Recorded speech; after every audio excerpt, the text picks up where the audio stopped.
जी मुबारक साहब, सलाम अलैकुम वरहमतुल्लाहि बरकातहू। क्या हाल है, ठीक हो? हुण थानू असी कुछ ऐसे इलाके दे हालात बताने हैं। नगर पार दा इलाका, वो नगर पार दा इलाका जड़ा है वो हैदराबाद तो नौकोट है, उधर जाना पैंदा है। रवा तो हैदराबाद तो फिर नौकोट, ते नौकोटों के बसां चलदियां ने ते ओ नगर पार कर शहर है, उत्थे जांदियां ने। उत्थे जमात अहमदी दा मरकज़ है, ते जमात अहमदी दे अफराद जेह्ड़े न मुअल्लिमीन ओह् उत्थे दावत लल्ला वास्ते जांदे ने। ते मैनू भी 1980 दे विच ना उस इलाके विच भेजा, क्योंकि मैं पहली बार उस इलाके जा रहा सां।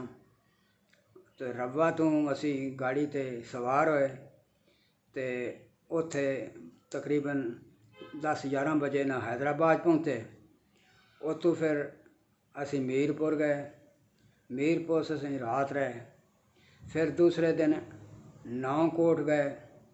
नौकोट भी साड़ी इबादत खाना है, उनदे विच जाके असी रात रहे। फिर दूसरे तो केकड़े हैं, फौजी पुरानी गड्डियां होंदियां ने, उन्हें वो सवारी उस जमाने च ऐसी होंदी सी ना। उस वक्त कोई पक्की सड़क, सारी कच्ची सड़क आई तोड़ तक। ते हेठ जड़ा ना वो जड़ा शहर विच समान जिहा दुकानां किराने दियां वगैरह दा लैके जांदे हैं, नीचे वो रखेआ होंदा इस उत्ते जड़ा ना भेडां बकरियां दी तरह बंदे बिठाए होंदे सन। ते बहरहाल एह् कि साढ़े वो इज्जत करदे सन, क्योंकि साड़ी बैतुल अहमदिया दे नाल ही उन्हां दा अड्डा ही सी, उत्थों चलदे हैं। बहरहाल वो इज्जत करदे हैं, बिठा लेंदे हैं। 2 बजे असी उत्थे सर्दियां दा मौसम आ, उस गाड़ी ते सवार होए और गाड़ी जिहड़ी है ना वो उत्थों चली। ते क्योंकि रेत दा इलाका, टीले ने, टीलियां तो लंघना घी घी करदे हैं, वो गाड़ी चलती चली जाती है। इस्लामपुर, फिर मिट्ठी, इस तरह इस्लामकोट। तो रात दे सुबह 4 बजे सर्दी दे मौसम विच ना गड्डी जिहड़ी ना वो उत्ते पहुंची। यानी सर्दी दा मौसम सी, लोग उत्ते मतलब छत दे बैठे हुए सन। छत तक कोई नहीं, लेकिन समान दे उत्ते बैठे होंदे सन। 4 बजे मैं उत्थे पहुंचा। खैर उत्थे साढ़े उस वक्त जेह्ड़े इंचार्ज आन उन्होंने मिलिया। कोई 2-3 दिन असी उत्थे रहे। फिर की होया कि उन्होंने सानू बाद सेंटर साढ़े जेह्ड़े बने होए सन, दावत लहवा करदे सन, उस सेंटर बनाए सन, उन्होंने विच उन्होंने भेजा। मैनू सब तो करीब जड़ा ना सेंटर साडा वो कोई 10 मील हा, यानी पुराना मील 12-14-15 किलोमीटर बन जाता है। तो तोड़ तक रेतला इलाका, रेत इस तो पैर रखदा बंदा इंज तो पिछां जा फिसल के पैना, बड़ी मुश्किल नाल सफ़र करना पैंदा है सी। खैर पहले दिन तो मैनू ना उत्थों एक घोड़े उत्ते बिठा के कोई आटा खर्चा जड़ा इसी लैके जाना, वो महीने का आटा शाटा ते कोई बिस्कुट, कोई साबन, कोई तेल, इस तरह दी चीज़ां जड़ियां ना वो लैके ते मैनू वो सेंटर विच ना छोड़िया है। वो मेरा जड़ा घर सी ना वो इस तरह का नहीं सी घर जिस तरह पाकिस्तान में घर होंदे ने। वो लकड़ियां दा बनया है, एक चबूतरा जिहा सी गोल जिहा, ते लकड़ियां दा बना के उत्ते घास लगा के रस्सियां नाल बन दिंदे ने, उन्होंने चौड़ा कहंदे ने। ते उस दे विच मैनू छोड़िया है। उत्थे ना जमात ने, मरकज़ ने खान पीन का समान, 4 पाइयां वगैरह रखी होंदियां ने, ते कोई आटा रखने वास्ते कोई ये चीज़ां रखिया होंदा समान कि कोई जेड़ा बंदा जावे अपना खाना पका सके, ते वो उत्ते पिया सी। खैर मैंने जाके वेख्या ते अंदर इस तरह थल्ला ही सी वो कमरे चौरे दा के कच्ची मिट्टी रेतला इलाका। खैर मैं झाड़ू शाड़ू दिता ते अपना एक उच्ची जगह वेख के ना उत्ते समान रखिया, आटा रखिया, बिस्कुट रखे, गुड़ रखिया, जिहड़ियां खान पीने वाली चीज़ां जड़ियां ज़मीन ते रख दित्तियां। ते ये मैं मतलब उत्थे रहना शुरू कर दिता, क्योंकि उस इलाके विच साडा काम जेड़ा सी वो इलाज मुआलजा होंदे सी। इस इलाज मुआलजे की वजह तो इन्हां लोग जिहड़े ने वो साढ़े को आंदे ही सन ते असीं फिर उन्होंने दावत अल्लाह दा कोई काम कर लेंदे ही सन। एक दिन लंघिया तो उत्थे क्योंकि सर्दी के मौसम के साढ़े वो मुअल्लिमीन जिहड़े ने वो जलसे ते आ जाते हैं, फिर देर ना जाते हैं तो सर्दी के हवावां चलदियां ठंडियां तो बुखार तो खंघ उत्थे लोगों को होंदी है। तो लोग बड़े इंतजार विच आन जदों आउणगे तो साढ़े इलाज करन, क्योंकि आम डॉक्टर तो उत्थे लभदा कोई नहीं, कि डॉक्टर कोई लभ भी जाए तो बड़े बड़े पैसे लेंदे ने। इस वजह तो असीं थोड़े थोड़े पैसे लैके ते वो इलाज मुआलजा करते हैं। इस वजह तो उन्होंने पता चलिया भी सानू उस इलाके डॉक्टर कहते हैं तो बस डॉक्टर आ गए। खैर वो मैनू लैके गए। जिस मैं उसदे इलाज मुआलजा करके वापस आया तो की वेखना कि मेरा जिहड़ा है ना चौरा उनदे विच कुत्ते बड़े ने, तो मेरा आटा जिहड़ा है ना वो उत्तू उत्तू खा गए ते बिस्कुट भी खा गए, साबण भी, दालां शालां जिहड़ियां वो सारियां खा गए। मैं जो वेख्या कि मैं कि पता नहीं ये कुत्ते किहड़े पासों बड़े ने। चार चुफेरे चौरे ते मैं फिरिया, वेख्या भी कुत्ते कित्थों बड़े ने, कोई पता ना चलिया भी कुत्ते कित्थों दाखल होए ने अंदर। खैर मैं उत्थों बेरी कट के चार चुफेरे लगाई, उत्ते मिट्टी शिट्टी सट्टी कि किते इत्थों लकड़ियां दे विचों करके किदां कुत्ते लंघ गए। खैर अपने वालों ना मैं कोशिश की कि हुण कुत्ते जिहड़े ना वो अंदर दाखल नहीं हो सकणगे। खैर एक दिन लंघिया होर ते तीसरे दिन फिर होर आदमी आ गए इलाज मुआलजे वास्ते। वो कोई 7-8 मील दूर इस जगह मैनू ऊँट उत्ते बिठा के लै गए। मैं उसदे इलाज मुआलजा करके आया ना तो वो क्योंकि बिचू बात रह गई है कि मैं जैसे देखा ना कुत्तियां ने आटा ख़राब कर दिता है, वो उत्तू उत्तू आटा जिहड़ा है ना वो मैं ला के दे दिता भी ढग्गियां उन्होंने पा देन। तो क्योंकि दिल तो नहीं सी करता, लेकिन लभदा भी नहीं सी आटा उत्ते कणक दा गंदम दा, वो बाजरी खांदे ही सन तो ना दिल ना खासता, फिर वो खाना शुरू कर दिता। पर यह किया भी कुछ फट्टियां लभ गई मैंने लकड़ी दियां करेट दियां, तो वो ना मैं उत्ते लकड़ी डंडे शंडे बन के ना तो कोई मतलब 3-1 फुट ना उच्चा मैं उन्होंने समान रख दिता, वो आटा शाटा। तो जिसले मैं वो चला गया इलाज मुआलजे लू वापस आया तो की वेखना कुत्ते फिर बड़े, तो उन्होंने ना पाँव मार के ना कुत्ता तीन जिहड़ा ना आटे वाला नीचे गिरा, सारे का सारा आटा जिहड़ा ना वो रुड़ गया, वो कुत्ते खा गए। मैं बड़ा परेशान भी की करा भी पता नहीं लगता भी कुत्ते जिहड़े ने कित्थों दाखल होए ने ते कित्थों आके वड़ जाते हैं, पता लगता ही कोई नहीं सी। बड़ा परेशान, आटा फिर मुक गया, ख़त्म हो गया। फिर उन्होंने को आटा जिहड़ा है ना कोई उधारा बाजरी का लिया, वो बाजरी जिहड़ा है वो सानू तो सिमांदा नहीं, कोई 2-3 दिन खाओ तो उंज दखूतरा लग जाता, पेशाब जलन शुरू हो जाती। खैर मैं फिर उत्थों ना मतलब शहर आया, नगर पार कर उत्थों आप आटा को समान खाण पीण का लैके गया। तो क्योंकि उत्थे सप भी बड़े होंदे ही सन, तो एक दफ़ा ऐसा होया कि उसले साढ़े उत्ते पाबंदी अजान की नहीं सी। मैं नमाज पढ़न वास्ते अजान दी तो जैसे मैं कहा ना हय्य अल फलाह तो उदू देखा ना तो एक सप बैठा है बिच लकड़ियां दे चौरे दे विच।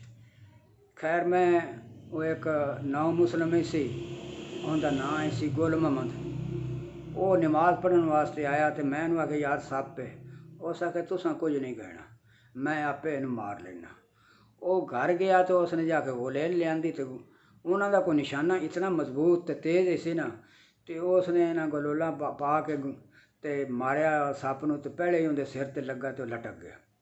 खैर वो खौफ सी ते सप हैं बड़े, तो किते हाथ मौसम ठंडा ही पर किते वो ना गल होवे कि सुत्या उत्ते ना गेरी ना पवे अंदर सुत्या।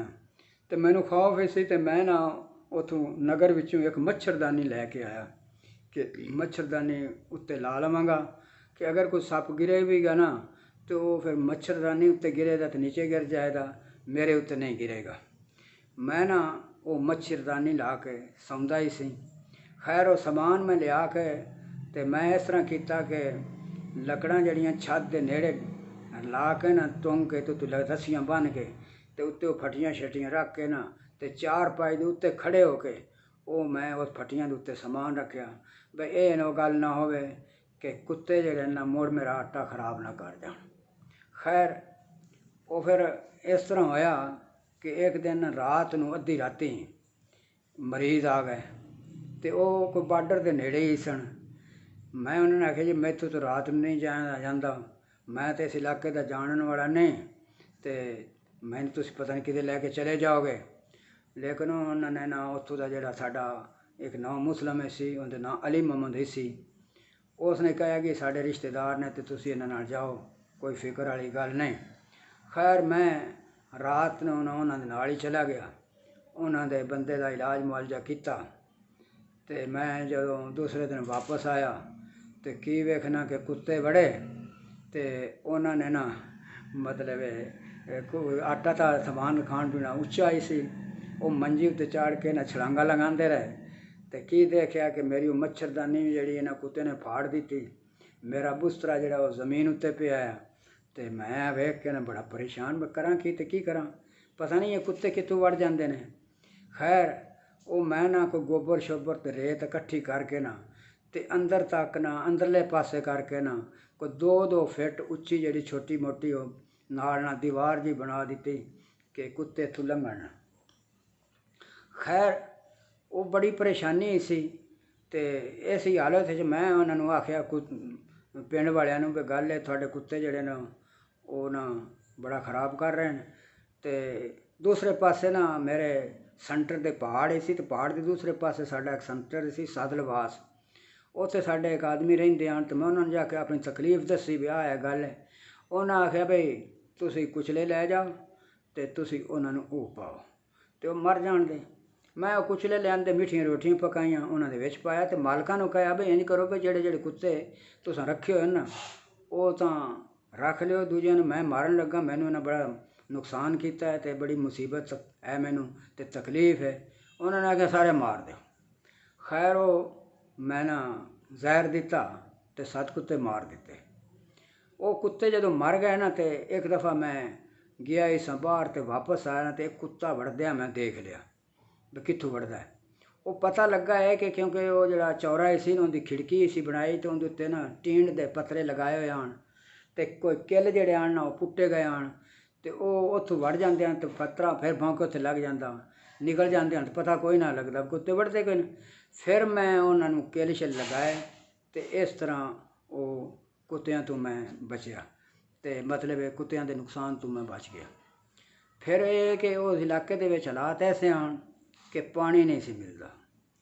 ਉੱਥੇ ਇੱਕ ਹੀ ਕੂਆਂ ਜਿਹਦੇ ਵਿੱਚੋਂ ਨਾ ਮਿੱਠਾ ਪਾਣੀ, ਦੂਜਾ ਖਾਰਾ ਹੁੰਦਾ ਸੀ, ਉਹ ਇੱਕ ਕੂਆਂ ਹੀ ਸੀ ਜਿਹਦੇ 'ਚੋਂ ਮਿੱਠਾ ਪਾਣੀ ਨਿਕਲਦਾ ਸੀ ਅਤੇ ਉਹ ਵੀ ਨਾ ਬਹੁਤ ਘੱਟ ਨਿਕਲਦਾ ਸੀ।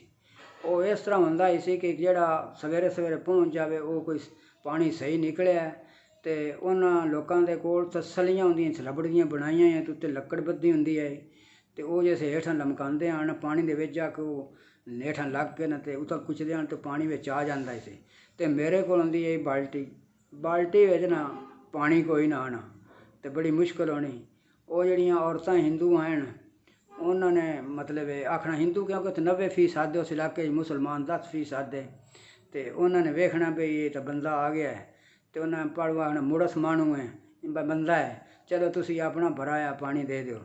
ਕਿਉਂਕਿ ਉਹ ਇਲਾਕਾ ਇਤਨਾ ਗੰਦੇ ਲੋਕ ਕਿ ਨਹਾਉਣਾ ਧੋਣਾ ਕੋਈ ਨਾ ਅਤੇ ਸਾਡੇ ਦਿਲ ਵਿੱਚ ਇਹ ਵੀ ਹੋਣਾ ਵੀ ਹਿੰਦੂ ਨੇ ਅਤੇ ਕਿਉਂਕਿ ਉਹ ਜ਼ਰਾ ਦਿਲ ਵਿੱਚ ਨਫ਼ਰਤ ਵੀ ਹੋਣੀ ਵੀ ਕਿਵੇਂ ਇਹਨਾਂ ਦਾ ਪਾਣੀ, ਉਹਨਾਂ ਆਪਣੇ ਘੜੇ ਦਾ ਪਾਣੀ ਭਰ ਕੇ ਭਰਿਆ ਹੈ ਨਾ, ਕਦੀ ਉਹਨਾਂ ਦੇ ਦੇਣਾ ਅਤੇ ਕਦੀ ਆਖਣਾ ਵੀ ਸਾਡੇ ਕੋਲ ਤਾਂ ਆਪ ਕੋਈ ਨਹੀਂ ਅਤੇ ਅਸੀਂ ਕਿੱਥੋਂ ਦੇਈਏ ਅਤੇ ਬੜੇ ਤਮਾਸ਼ਾ ਬਣਨਾ। ਇੱਕ ਦਫਾ ਦਾ ਜ਼ਿਕਰ ਹੈ ਕਿ ਪਾਣੀ ਘੱਟ ਹੀ ਆ ਅਤੇ ਮੈਂ ਉੱਥੇ ਨੇ ਪਾਣੀ ਵਾਸਤੇ ਨਾ ਬਾਲਟੀ ਸੱਟੀ ਵਿੱਚ ਅਤੇ ਬਾਲਟੀ ਪੱਥਰਾਂ ਦੇ ਨਾਲ ਲੱਗ ਕੇ ਨਾ ਖੜ ਕਰਦੀ ਹੇਠਾਂ ਜਾਂਦੀ ਸੀ ਅਤੇ ਜੇ ਮੈਂ ਬਾਹਰ ਕੱਢਣਾ ਅਤੇ ਪਾਣੀ ਕੋਈ ਨਾ ਅਤੇ ਪੜ੍ਹਨਾ ਨਾ ਬਿਸਮਿल्लाहिर्रहमानिर्रहीम ਪੜ੍ਹ ਕੇ ਮੈਂ ਬਾਲਟੀ ਸੁੱਟਣੀ ਹੇਠਾਂ ਅਤੇ ਪਾਣੀ ਆਉਣਾ ਕੋਈ ਨਾ। ਅਤੇ ਜਿਹੜੀਆਂ ਔਰਤਾਂ ਹੁੰਦੀਆਂ ਸਨ ਹਿੰਦੂਆਂ ਦੀਆਂ ਉਹਨਾਂ ਹੱਸਣਾ, ਉਹਨਾਂ ਨੇ ਕਹਿਣਾ ਮੂਲੋ ਕਿ ਮੌਲਵੀ ਨੂੰ ਮੂਲੋ ਕਹਿੰਦੇ ਹਨ, ਮੂਲੋ ਪੜ੍ਹੇ ਤੋਂ ਬਿਸਮਿल्ला ਪਾਣੀ ਆਵੇ ਨਾ, ਬਈ ਪਾਣੀ ਆਉਂਦਾ ਨਹੀਂ, ਪੜ੍ਹਦਾ ਤਾਂ ਬਿਸਮਿल्ला ਹੈ ਪਰ ਪਾਣੀ ਨਹੀਂ ਆਵੇ।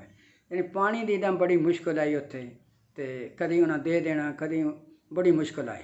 ਖੈਰ ਅੱਗੋਂ ਗਰਮੀਆਂ ਦਾ ਜੈਸੇ ਮੌਸਮ ਆ ਗਿਆ ਉਸ ਵਕਤ ਪਾਣੀ ਫਿਰ ਲੋਕਾਂ ਨੂੰ ਪੀਣਾ ਅਤੇ ਨਾਲ ਕੱਪੜੇ ਵੀ ਧੋਣੇ ਤੇ ਡੰਗਰਾਂ ਨੂੰ ਪਿਲਾਣਾ, ਉਸ ਵੇਲੇ ਪਾਣੀ ਜਿਹੜਾ ਨਾ ਬਿਲਕੁਲ ਘਟ ਗਿਆ। ਹੋਇਆ ਕਿ ਉਹਨਾਂ ਨੇ ਨਾ ਪਾਣੀ ਨੂੰ ਤਕਸੀਮ ਕਰ ਲਿਆ। ਦਿਨੇ ਜਿਹੜੇ ਨਾ ਨੀਚ ਸ਼ੂਦਰ ਕਿਸਮ ਦੇ ਲੋਕ ਹਨ, ਮੇਘਵਾੜ, ਕੋਹਲੀ, ਭੀਲ, ਬਈ ਉਹ ਭਰਨ ਤੇ ਰਾਤ ਨੂੰ ਰਾਜਪੂਤ ਜਿਹੜੇ ਨੇ ਠੱਕਰ ਉਹ ਭਰਨ ਕਰਨ ਦੇ। ਖੈਰ ਮੈਂ ਜਿਸੇ ਗਿਆ ਨਾ ਤੇ ਮੈਨੂੰ ਖਿਆਲ ਆਇਆ ਕਿ ਰਾਤ ਨੂੰ ਕੂਆਂ ਬੰਦ ਹੁੰਦਾ ਤੇ ਮਤਲਬ ਰਾਤ ਨੂੰ ਮੈਂ ਨਾ ਪਾਣੀ ਲੈ ਕੇ ਆਵਾਂਗਾ, ਕਿਉਂਕਿ ਦਿਨੇ ਤਾਂ ਪਾਣੀ ਲੱਭਦਾ ਕੋਈ ਨਹੀਂ। ਮੈਂ ਇਹਨਾਂ ਨੇ ਬੜੀ ਦਲੇਰੀ ਕੀਤੀ, ਕਿਉਂਕਿ ਉਹ ਕਮ ਅਜ਼ ਕਮ ਕਿਲੋਮੀਟਰ ਨਾਲ ਮੇਰੇ ਸੈਂਟਰ ਤੋਂ ਦੂਰ ਕੂਆਂ ਤੇ ਪਹਾੜਾਂ ਦੇ ਵਿੱਚ ਹੀ ਸੀ, ਤੇ ਪਹਾੜ ਬੜਾ ਵੱਡਾ ਕੋਈ ਹੋਈ ਸੀ ਕਿ 7-8 ਮੀਲ ਜਿਹੜਾ 4 ਚੁਫੇਰੇ ਵੱਡਾ ਥਾ, ਤੇ ਉਹਦੇ ਵਿੱਚ ਜੰਗਲੀ ਜਾਨਵਰ ਤੇ ਸਾਰਾ ਕੁਝ ਉਹਦੇ ਵਿੱਚ ਰਹਿੰਦਾ ਸੀ, ਤੇ ਬੜਾ ਖੌਫ ਵੀ ਹੁੰਦਾ ਸੀ ਵੀ ਮੈਂ ਜਾਵਾਂ ਦਾ ਕੋਈ ਭੇੜੀਆ ਜਾਂ ਅੱਗੇ ਪਿੱਛੇ ਹੋਰ ਕੀ ਚੀਜ਼ ਜਿਹੜੀ ਹੈ ਉਹ ਮੇਰੇ 'ਤੇ ਹਮਲਾ ਨਾ ਕਰ ਦੇਵੇ।